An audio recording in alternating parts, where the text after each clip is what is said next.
Hey, Chief Holman back here with No Exceptions Leadership. I'm a little behind. I missed the weekend, but I just wanted to talk about a post I put up last night on both LinkedIn and on the new Fire Officer Facebook page. And it had to do with policies. And it takes a pretty strong tone in relation to kind of how I feel about policies. And I think if you don't know exactly where I'm coming from, that you can make an assumption that I'm taking a stand that policies are all bad, and that's not the case. Here's a differentiation, and if you're a fire chief, what you need to look at in regards to policies, at least in my opinion. This is the world of Jason.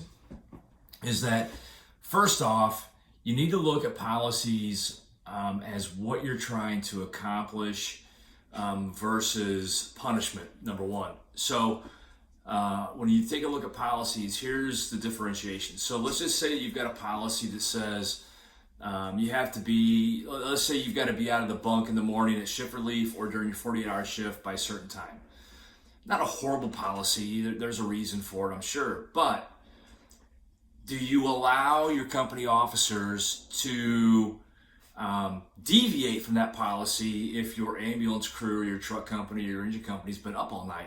Is there latitude, is there a license allowed in that policy to do what's right? Okay, so if we want to take care of people and we want to do what's right, does the policy allow that? If not, it's bad policy. If it's not allowed and you have one or two people that are constantly sleeping till 10, 11 o'clock in the morning, they're disruptive, they're causing problems, then you need to deal with the individuals and not implement a policy. Because the policy is really not to protect the department, it's not to protect the system, it's not to really do anything other than punish one or two people. Now another example would be like a cell phone policy. Okay, depending on what the cell phone policy might be, is like we had one that you weren't allowed to carry it with you on duty. You had to leave it at the engine house. Not a realistic policy, and it was one that was aimed at 2 or 3 people. So it didn't protect the department, it didn't protect the members, had nothing to do with safety and welfare in the grand scheme of things. It had to do with the fact that instead of addressing a small portion or demographic of our department, there was this broad general policy put into place. And those kinds of policies have no place in our fire service. They basically facilitate and encourage laziness on the part of fire officers, especially the chief level. So when I look at policies, okay, I implemented a return to work policy for people that were on extended sick leave or extended injury leave. And it did come about from some specific incidences, but the difference is this. It protected our department financially, from a liability standpoint, from an insurance standpoint.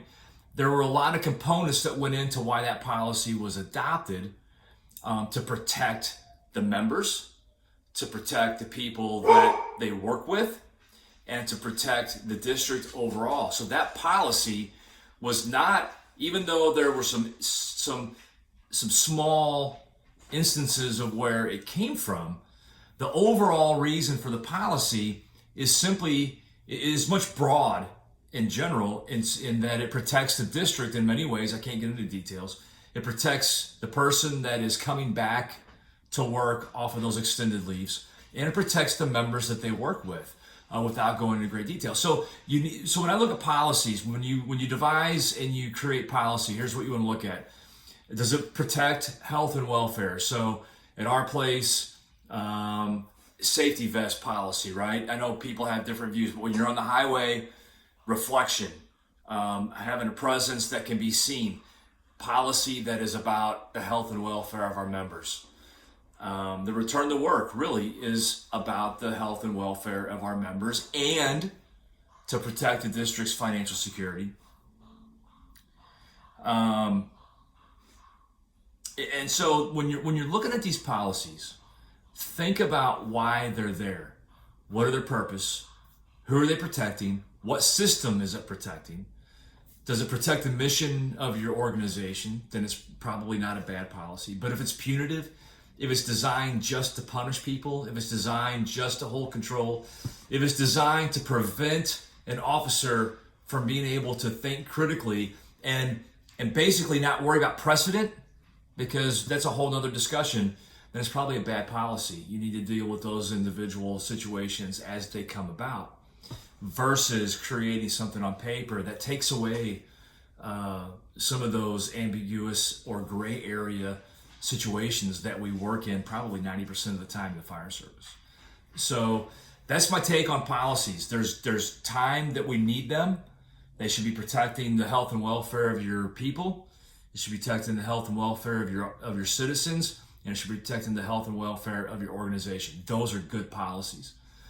When they are for a few small indiscretions that could be handled by disciplinary action on an isolated and individual basis, those are bad policies. And my saying is this: trust your members until they prove you otherwise. And if it's only one or two members that prove you otherwise, deal with them and don't cast that discipline or that doubt on the rest of the department. So that's my take and follow up to the post from last night on policies. All right, thanks for tuning in. See you soon.